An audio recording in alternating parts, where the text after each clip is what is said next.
I gave her a second chance, but she cheated again, so I filed for divorce. I, Jonathan, 44, and my wife Emily is 39. This past summer, I started noticing some changes in her. She had recently been given a promotion that came with a lot more responsibility and a much busier schedule. Naturally, I tried to be understanding when she seemed exhausted or was short with me.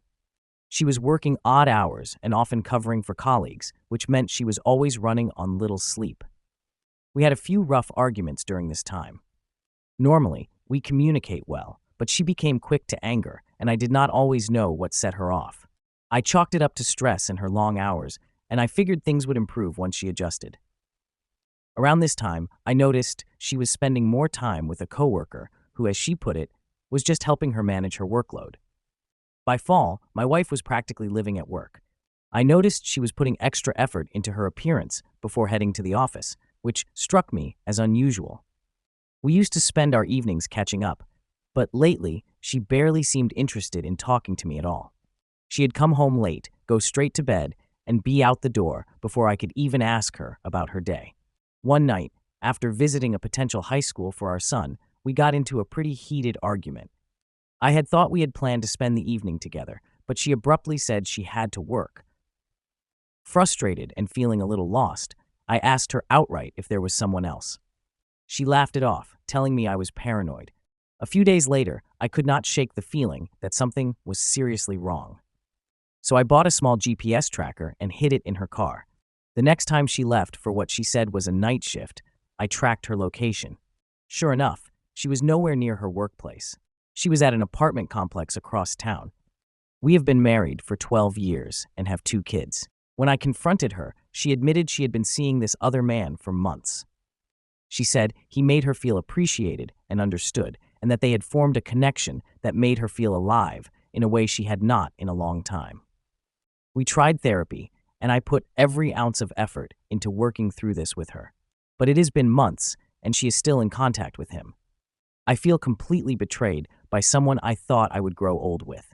It is impossible to grasp how someone you would do anything for could just walk away from everything you have built together. Update. It has been a few months since I found out about my wife's affair, and despite everything we tried, therapy, countless conversations, nights of soul-searching, it became clear that she was unwilling to let go of this other man. Even though she had promised to cut ties, I would occasionally catch her texting him or making vague excuses to leave the house. Each lie and half-truth chipped away at whatever hope I had held on to, and I finally came to terms with the truth. Our marriage was over. So I made a decision. Quietly, I began the process of filing for divorce. I didn't want drama or a big confrontation.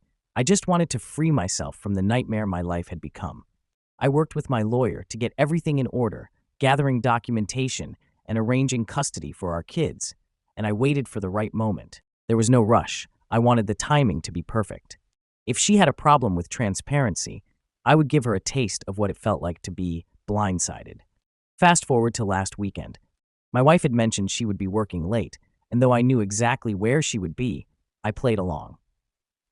I had become good at keeping up appearances. When I saw her leave, I followed her at a distance, my heart pounding as I watched her drive toward a hotel just outside town. I parked in the shadows across the street and waited, watching as she got out of her car and met her affair partner in the hotel lobby. They laughed together, looking like they did not have a care in the world. For a split second, I almost felt sorry for her. Almost. Then I remembered everything she had put me through, and that feeling vanished. I gave them some time to get comfortable, then walked into the hotel, papers in hand. The receptionist looked at me suspiciously, but I did not care. I knew what I had to do. I made my way up to the floor where I had seen them go, stopping just outside the door. I could hear laughter, muffled through the walls, and I took a deep breath, steadying myself. This was it. I knocked.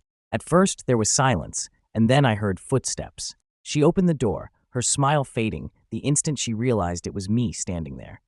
Her face went pale, her eyes wide with shock and fear. For a moment, neither of us spoke. She looked from me to the divorce papers in my hand, and I could see the realization wash over her. She knew exactly what this was about. Here, I said, my voice as steady as I could make it, handing her the papers. She took them slowly, her hand shaking, her mouth opening as if to say something, but no words came out. She was utterly speechless, staring at the papers like they were some foreign object she could not comprehend. Before she could recover, I turned and walked down the hall. But before I could get too far, I heard her voice behind me, a panicked, desperate sound I had never heard from her before. "Wait, please, just wait. Let me explain." She was running after me, calling my name, her voice choked with tears. I kept walking, but she grabbed my arm, pleading with me to give her one more chance, to hear her out. She was crying, telling me she had made a mistake, that she did not know what she was thinking, that she loved me and wanted to work things out. Her words poured out in a frantic rush, as if saying everything she had never said would somehow erase everything she had done. I stopped, looking down at her, and in that moment I felt a strange sense of calm. Here was the person who had betrayed me in the worst way imaginable, begging me to stay after spending months tearing our marriage apart. I felt no anger, no sadness, just an emptiness where all those emotions used to be. "Where was this love when you were sneaking around behind my back?" I asked, my voice quiet but firm. "Where was all this when I was trying to make things work and you kept lying to me? I gave you every chance to come clean, to put us first, and you chose him over and over." She looked down, her face crumpling as my words hit home. She tried to apologize, stumbling over her words, but I could not listen anymore. I pulled my arm away, telling her that our marriage was beyond saving. I reminded her that the papers were legally binding, that I had already taken care of everything, including custody arrangements for our kids, and that there was no turning back now. She was sobbing by this point, her voice cracking as she begged me not to leave, to give her another chance. But I knew that giving her another chance would mean betraying myself. I couldn't live like that anymore. I had my own dignity, my own self-respect to think of, and I was finally ready to walk away.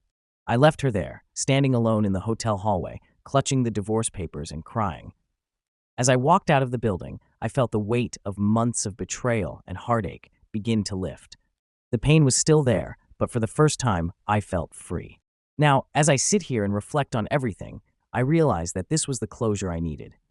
She made her choices, and now she has to live with the consequences. I do not know what the future holds, but I do know this. I am done waiting for someone who did not care enough to choose me. I am ready to rebuild my life and give my kids the stability they deserve. Moving forward won't be easy, but it is a journey I am willing to take, one step at a time.